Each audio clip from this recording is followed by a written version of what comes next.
Wala kang katulad, di ka nagbabago. Ikaw ang makapangyarihang Diyos, ang aming kalakasan at buhay, ang aming pag-asa at sandigan, O Diyos. Sa oras na ito, Panginoon, dalangin po namin muli kang mangusap sa bawat isa sa amin.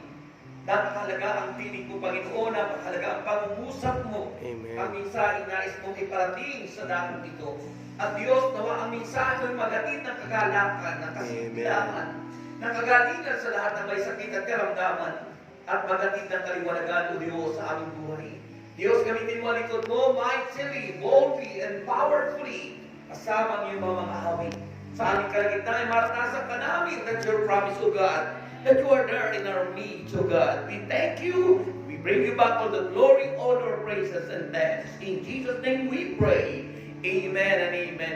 Great afternoon to all of you, people of God. Okay? Amen. Our gospel is taken from Mark chapter 1, verses 29 to 39.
Ito ang sabi ng Bible, nilipot nga ni Jesus ang buong Galilea. Nag-aral siya sa kanilang mga sinagoga at nagpalayas ng mga demonyo. Hindi po asawa. Nagpalayas ng mga demonyo, hindi po ng mga anak. Kasi na Santiago at Juan sa bahay ni Simon at Andres. Noon ay nakahiga dahil niladagnat ang biyanan ni Simon. At ito'y agad nilang sinabi kay Jesus. Kaya't nilapitan ni Jesus ang babae, hinawakan ito sa kamay at ibinabot. Noon di gumaling ito at naghanda ng pagkain para sa kanila. Pagsapit ng gabi, pagkalubog ng araw, dinala kay Jesus ang lahat ng may sakit at ang mga sinasaktian ng demonyo. Halos lahat ng mga taga-roon ay nagkatipon sa harap ng bahay at pinagaling ni Jesus ang maraming may sakit, anuman ang kanilang karamdaman, at pinalayas din niya ang mga demonyo. At hindi niya hinayaang magsalita ang mga ito sapagkat alam nila kung sino siya. Madaling araw pa'y bumangon na si Jesus at nagpunta sa isang lugar na walang tao at doon ay nanalangin siya. Hinanap siya ni Simon at ng mga kasama nito. At nang matagpuan siya, ay sinabi nila, hinahanap po kayo ng mga tao. Ngunit sinabi niya sa kanila, kailangan pumunta rin tayo sa mga karatig bayan upang makapangaral ako roon. Ito ang dahilan ng pagparito ko. Inibot nga ni Jesus ang buong Galilea at nangaral siya sa kanilang mga sinagoga at nagpapalayas ng mga demonyo. Mga kapatid, kayo po'y mga anak ng Diyos, hindi demonyo. Pag-alain po ang mabuting balita. At ito po sa mga upo na napakagandang presensya ng Diyos. Tulad na sinabi ko, great afternoon to all of you. Great afternoon. Great afternoon, everyone. Because our God is great. Amen. Okay, napakaganda po ng ating pag-uusapan. No? May joke sa sa gospel na ito, no? Bakit daw, hindi na ipakilala yung pangalan ng asawa ni Simon Pedro? At hindi na ipakilala? Medyo nagtampo. Bakit? Kasi pinagaling yung kanyang biyanan. Kung ano kayo? Matalino po ba kayo? Mag-gets yun, no? So, ang ating pag-uusapan ngayon is about the power. Sabihin niyo power. May mga taong may power pero walang authority. Ano ba kayo ibig sabihin ng authority? Kakayanan, ano? Kasi pag power, kapangyarihan. May taong may kapangyarihan pero walang kakayanan i-exercise ang power. Mayroon mga taong may kakayanan pero walang power. Dito lang mayroon. Yun. So, yun po mga kapatid, ang napakahalaga. What is God's power? Ano po? Ano po ang kapangyarihan ni Jesus? Maganda ito para sa inyong mga maggawa, no? Alas 5 po, may isa pala kayo, no? Okay. Sabi niya, the historical and ongoing effective authority of Jesus over natural elements, ano?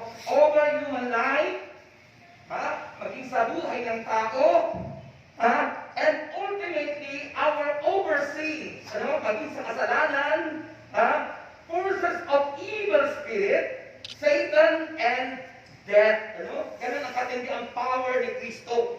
Maging sa kamatayan, natalo ang kamatayan dahil kay Jesus. Wala akong kausap. Amen. Hindi ba ako? Amen. Walang nasagot ano? Ayun po mga kapatid. Sama sinasadya ko tuwan. Sa bahay dito nakita nyo, over sickness, may sakit yung bianan niya. Pero, anong ginawa ni Simon Pedro? Pinagaling. Because we have that authority and power since we were baptized. No? Wala rin tayo tinyagan. Tinanggap natin yon, yung power na yon. Ang problema, sabi ko, may mga taong may power, but they don't know how to exercise that power. Hindi nila maisa gawa. Kasi ang nasa isip natin may doktor. Kailangan magpa-doktor agad. Instrument sila. But we need first to exercise our power and authority. Kaya pag binakaramdaman, use your power. Mga kapatid, sabi ni Kristo, all powers in heaven and earth was given to me. Lahat ng kapangyarihan binigay na sa akin ng Ama. All powers in heaven and on earth was given to me by my Father. Na kay Kristo. Kaya, kung tinanggap mo si Kristo, that powers, yung kapangyarihan yon, ay nandun sa lahat ng tumanggap kay Jesus. Amen. Diba? Amen. And no need to worry about COVID. Amen. Because we have power and authority over sickness and over everything. Kasaya ka po yung mga sakit na yan. At ang pinakamaganda, we have already received, tinanggap na po natin ang vaccination from the Lord. Amen. We are all vaccinated with the precious blood of Jesus. Mula nang tayo binagay. Since we were baptized. Kaya wala tayong dapat itatakot at ipakamba. Ikabalisa. Panghawakan nyo yan. Pinakunahan na tayo. May power pa tayo. Ang Diyos ay nasa sa atin, kasama natin. Why you worry? Bakit ka natatakot? Bakit ka nangangamba? Nakakahiya ng pag tayo mananampalataya pero tayo yung takot. Yung mga mananampalataya ang binabantayan ng pulis sa halip na yung mga magnanakaw. Diba? Nakakahiya yun ano sa Lord? Nakakahiya kay Lord yun. Nakakabagi. Kaya po, dapat po ganyan po tayo. Ano? So Jesus Christ's power is from God, mula po sa Diyos. Acts chapter 10 verse 38. Mula sa Diyos. Acts chapter 10 verse 38. Ito ang sabi naman na nakasulatan. Pakinggan nyo. Sabi rito sa Acts chapter 10 verse 38. Ito, napakaganda. Sabi rito ng Bible, alam ninyo ang tungkol kay Jesus na taga Nazaret at kung paanong pinili niya. Pinili siya ng Diyos at pinuspos ng Espiritu Santo at ng kanyang kapangyarihan. Ng kanyang kapangyarihan, tinutukoy kapangyarihan ng Ama. Pinili siya ng Diyos. So, sabi rito mga kapatid, alam din ninyo na pumunta siya sa iba't ibang dako upang gumawa ng kabutihan sa mga tao at pagalingin ang lahat ng pinahihirapan ng dyablo. Nagawa niya ang mga ito sapagkat kasama niya ang Diyos. Purihin si Lord. Di tayo, hanggang awit lang minsan ang ginagawa natin, sabi natin kasama natin ang Diyos, pero you don't exercise that power. Sinasabi natin, di tayo makabalisa, di tayo makakapagay, kayong mga kapatid ko, minsan balisang-balisa. Hanggang awit na lang, hanggang awit na lang tayo minsan, bro. Hanggang awit na lang minsan tayo, bro. Huwag mong lalagyan ng ha.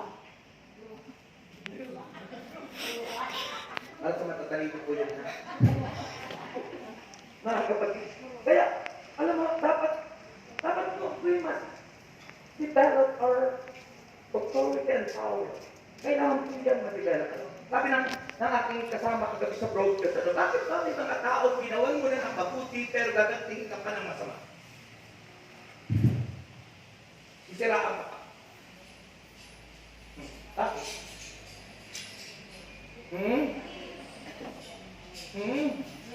Dahil sabi sa Inggit, because they were not developed themselves. Hindi na-develop yung kanilang pagkatao. Pagkatao hindi na-develop sa kanilang skill, talents, character, lahat-lahat na yan. Kahit pasabihin siya'y mananampalataya. Pero tingnan mo, mayroon hindi mananampalataya yung mga bansa, pero sila'y maayos ang kasi they were developed. Sila'y naayos ang buhay. Amen? Yung pagsagana, yung pag-unlad. Diba? Wala namang nilikha ang Diyos na mahirap.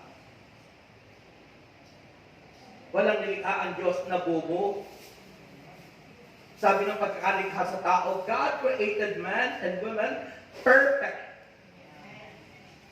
Eh bakit po? Ngayon may lumalabas na bobo, hindi matalino. Dahil hindi dinevelop ang sarili.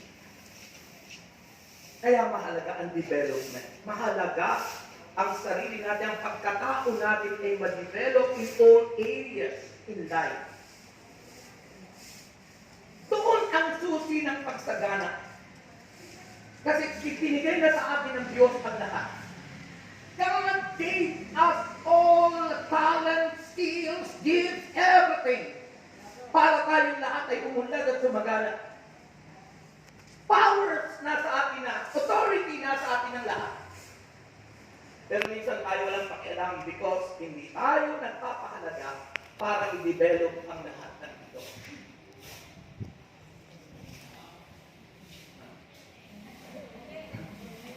All of us are gifted. Lahat ay may kakayanan, may talent, may skills, lahat. Bakit mahirap pa rin ang buhay? Dahil sa hindi na-develop yung kanilang pagkatao, hindi nila malamang papaano sila mag-uumpisa. Papaano nila gagawin? Papaano nila i-exercise? Papaano? Yun. Kaya mahalaga ang development. Mga kaibigan. At hindi hadlang ang pagiging matanda na. Ako hindi ako nagsasabing matanda na ako. Ako kaedad nyo rin. Senior na rin po ako. Pero, sabi ng iba, mukhang bata pa rin. Bakit?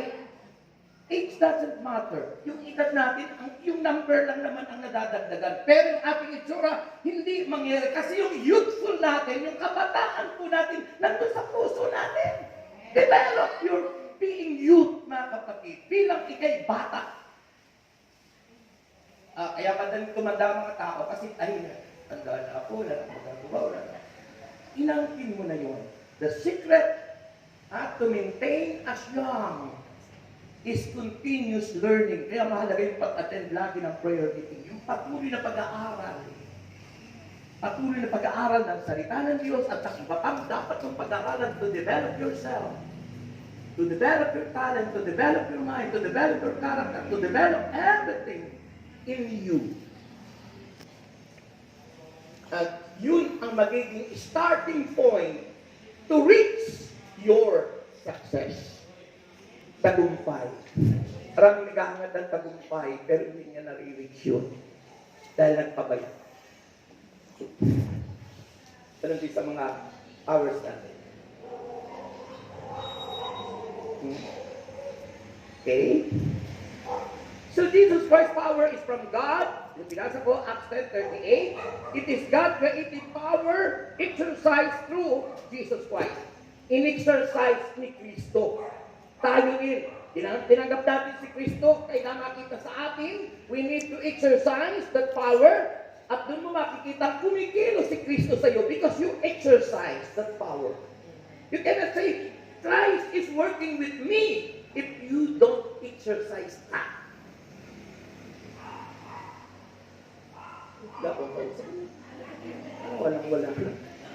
Walang power yata yung palakpak. O diba? Kaya po mahalaga yun. May nakita ako kung yung kinukwento ng servant leader, no? Napatapos niya lahat yung kanyang mga anak, may doktor, may engineer, lahat sa pamagitan lang ng banana. That's talent, that's gift. Yung iba, pinangawakan alin, yung ating icon ng Philippines, Juan Taman. At yung kasabihan yung, ano ba tawag doon? Yung kasabihan ng Pilipinas. Ano? Ano yung kasabihan ng Pilipinas? Yung crab mentality. Mas maganda nga yung word na bahala na. Ibig sabihin, pinapaubaya mo kay bakala. Bahala. Di ba? Pag sinabi bahala na ang Diyos. So, pinagkatiwala mo na. Biblical yun eh. Just commit to the Lord whatever you do and your plans will succeed. Proverbs 16:3. If you commit to the Lord whatever you do, ano yung gagawin mo? Yung whatever you do, ano ba yun? That's your plan. Kasi sabi ron, commit to the Lord whatever you do and your plans. Kapag ang tao walang plano, walang vision yan, walang dreams. Kaya hindi umaangat sa buhay. Kaya mahalaga yung plano, sabi ng banal na kasulatan, nasa akin ang pagpaplano at pagbabalak, ngunit ang pagpapatupad nito ay sa Diyos. Katulad, yata yung kausap ko, purihin natin ang sabi mo. Amen!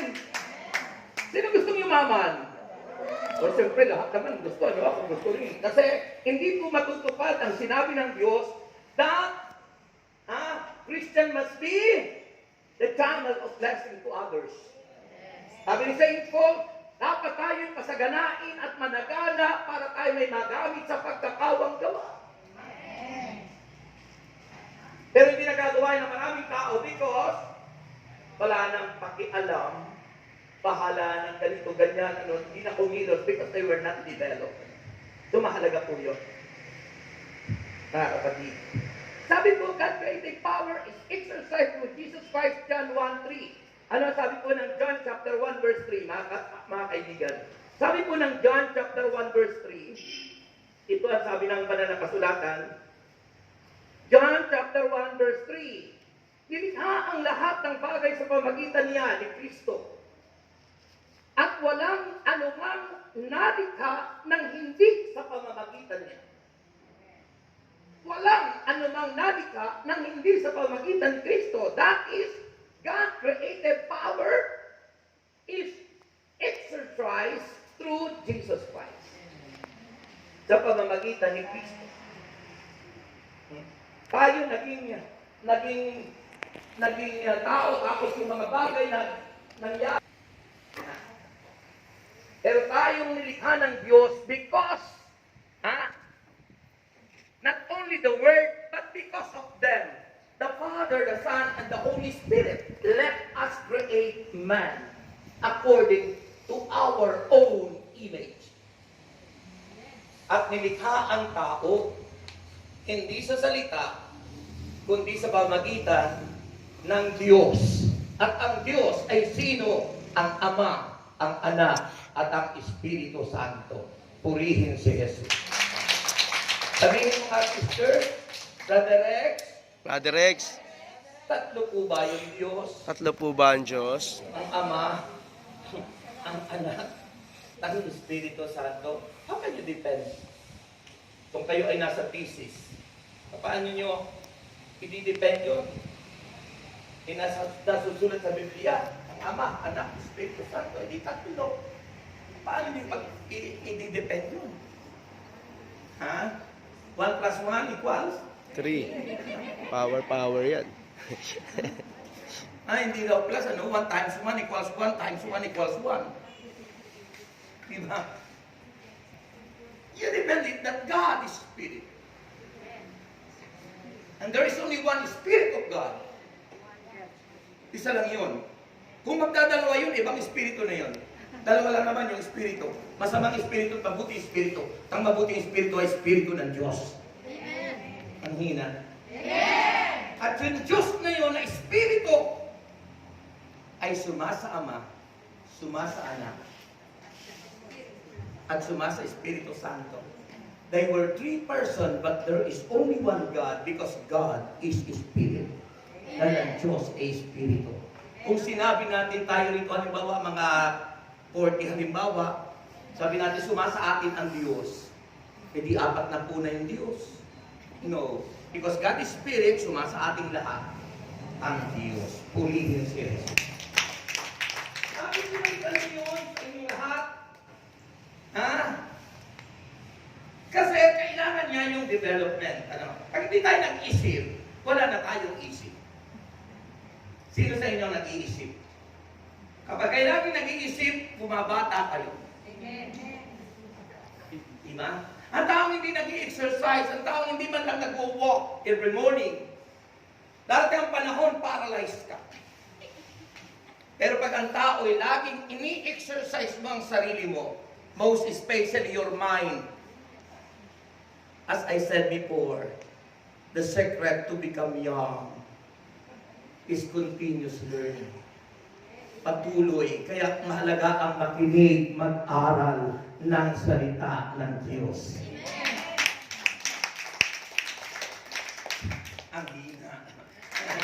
Ano ba tingin mo kay Cristo? Ano bang sabi naman ng kasulatan that only God creative power exercised through Jesus Christ, but God's infinite power is given to Jesus Christ. Yung infinite power ay binigay kay Jesus. Yung sinabi ko kanina, Matthew 28 verse 18, all powers in heaven and on earth was given to me by my Father.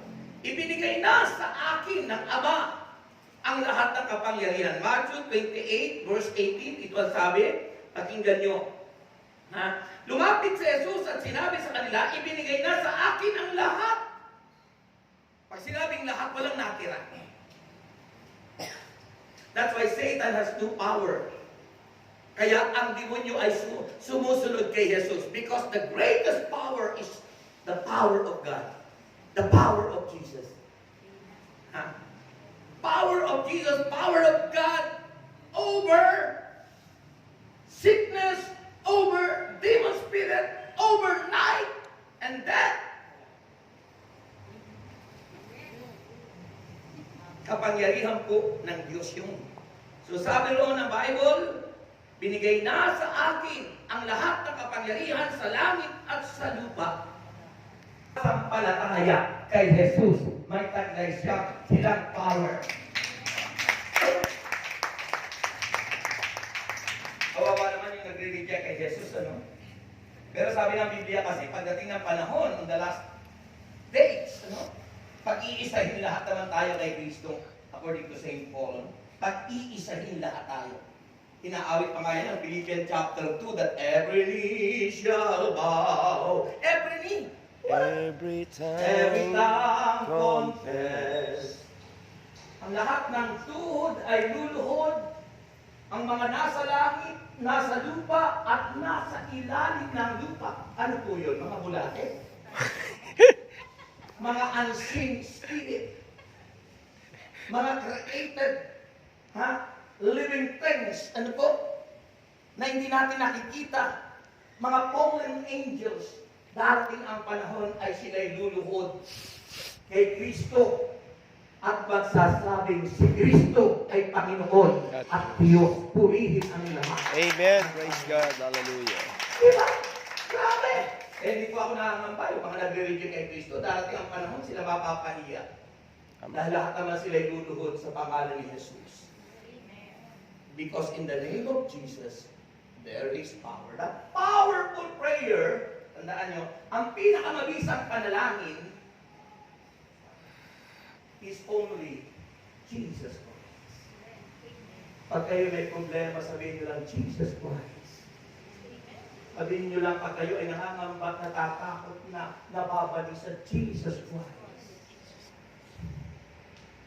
Because in the name of Jesus Christ, there is power. Alala niyo yung baldado na tao na namamalimos sa templong maganda, no? Sa Acts of the Apostles. Ano ang nangyari? Diba? Namamalimos, humihingi ng limos. Sa mga nagpupunta doon sa simbahan. Eh nandoon sila Saint Peter. Ano ang sabi po? San Pedro. Yung awitin ko. Sabi ni San Pedro, silver and gold I have none, but such as I have you by thee. In the name of Jesus Christ of Nazareth. Ano? Rise up and walk. Ayun. Sabi niya, in the name of Jesus Christ of Nazareth, rise up and walk. Abay, biglang tumayo yung lumpo. At naglakad at nagpuri, papasok at mapunta sa altar. Nagpupuri, ano sinasabi? Praising God. Walking and living and praising God. Walking and living and praising God in the name of Okay. So yung po mga kapatid, ano? Kaya Philippians chapter 2, sinasabi ng banal na kasulatan that every knee shall bow, every tongue confess that Jesus Christ is Lord. Mga kapatid. So this third power revealed on earth, kilala, pinaalaala sa atin dito sa mundo ito that power is the power of Jesus over nature. Kaya napapatigil kahit bagyo, napapatigil kahit lindol, napapatigil ang unos. Dahil ang kapangyarihan ng Diyos ay over nature. Power over sickness. Lahat ng may sakit ay napagaling. Abay, maluluga mga ospital kung lahat ay i-exercise natin. Mga kapatid. Power over human life. Sa buhay natin, ano? Power over His own life, sa buhay mismo ni Kristo. And power over human behavior, power over forces of evil. Lahat po yan, mga kapatid. At ang pinakamaganda, Jesus Christ, power over sins and death through crucifixion. Napakahalaga ng crucifixion, ano? Yung power over sins and death sa pamagitan po ng pagkakayubay ni Kristo sa krus. Na-defeat o natalo nang ginawa ito ni Kristo ang kapangyarihan ng kasalanan. Romans chapter 6 verse 6. Kung hindi po si Kristo namatay doon sa krus, hindi may power pa rin yung kasalanan. Ano pa ang sinabi? Sa pamagitan ng pagkabuhay na maguli, the resurrection of our Lord Jesus Christ defeats power of death. Yung kapangyarihan kamatayan ay napawi dahil sa pagkabuhay na maguli. Kung hindi po nabuhay na maguli si Kristo, edi wala tayong buhay na walang hanggan. And finally, Jesus Christ's power over sin and death remain effective. Mga kapatid, sabi ng Hebrews chapter 7 verse 27. Kaya hindi po nauubsulit, hindi po nai-expire ang kapangyarihan ng Diyos. Kaya lang may mga taong parang walang ka-power. Power. Amen. May power ba kayo? Ha? Alam nyo, paano nagkakaroon ng power sa Satanas kung wala na siyang power? Dahil yung power na dapat sa iyo, pinapahiram mo kay Satanas. Hallelujah. Siya inaalaw mo. Kaya nagkakaroon tuloy sa tingin mo may power. But the only power of Satan is the power to suggest. Nagsasuggest lang si Satanas sa atin kasi wala na nga siyang power. Pag yun ay tinanggap mong suggestion ni Satanas mula sa iyong mind. Pag sinabi ni Satanas, uy, magnakaw ka na lang. Pag sinuggest ni Satanas, hindi naman kayo maligayang mag-asawa, maghiwalay na lang kayo. Tinanggap mo yung suggestion ni Satanas, nagka-power siya sa iyo. But if you have the greatest power, at ito'y in-exercise mo, walang power ang demonyo. Andiyan siya. Sabi nga ay, lower, andun sa Satanas sa ilalim ng paa mo. Purihin si Jesus. Ay, tumayo na kasi po ng sinisa na. Yung pala, nakalimutan natin yung, sorry, nakalimutan natin. Tayo po yung kanyang mga prayer request. O Diyos na mga pangyarihan, salamat sa biyaya ng kaligtasan. Nagtitiwala po kami sa iyong katapatan at sa iyong kabalan. At nananali kami, Panginoon, na ikaw ang Diyos na makapangyarihan dapat namin pagkatiwalaan. Diyos, wala kami ibang dapat kilalanin Diyos, dahil ikaw lang ang nag-iisang Diyos. Ikaw yung nagkatawang tao, nag-alay ng buhay to defeat the power of sin. That's why we are here, O Lord. We offer our lives and we surrender to you. Dahil wala po kami magagawa kung kami hiwalay sa iyo. Kaya Panginoon, tulungan mo kami. The final song natin, Take my heart. Kasama nakataas pa sa iyong mga prayers. Pag-ibig ang puso natin para natili ang power ni Satanas sa buhay natin. Magparo tayo ng puso. Yes, thank you, God. Make it ever true. Take my heart, oh God.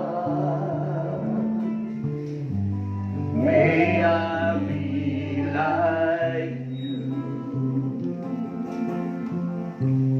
Change my heart, oh God. Make it ever true. Change my heart, oh God. May I be like you. You are the Father. I am the clay. Mold me and make me. This is what I pray in my heart. Change my heart, oh God. Make it ever true. Change my heart, oh God. May I be like you. May I be like you. Let's feel our God. Feel His power. Damin po natin ang kanyang presensya na dumadaloy mula ugat kalampakan natin. Dalahin ko, Panginoon, ang kagalingan ng lahat ng nandito, ano man ang kanilang dinaramdam. You are the powerful God. Ikaw ang makapangyarihang Diyos na aming sanligan. Dalahin ko, Panginoon, na patuloy kang pumilo sa aming buhay. Inaangkin namin, Panginoon, ang kagalingan. Inaangkin namin, Panginoon, ang kalakasan at ang patuloy mong pagkilos. Pagpalain po ang mga prayer requests at inaangkin na po namin ang aming lahat ay answered prayer. In Jesus'